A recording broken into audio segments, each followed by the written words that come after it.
sesini tanıyalım. T sesini toplardan oluşturulmuş t şekli ile hatırlayabiliriz.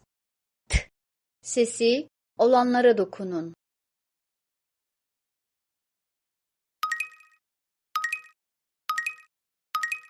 Görsellere dikkatli bakın. Adında t sesi olanlara dokunun.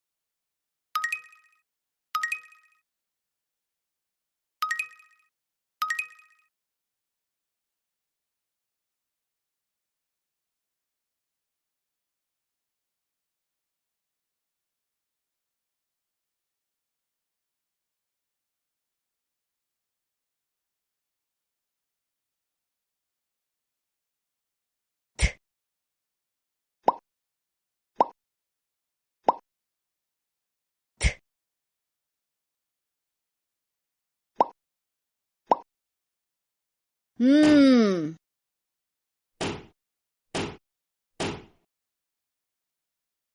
Hmm.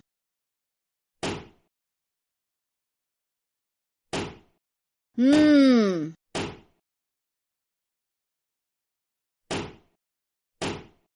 E.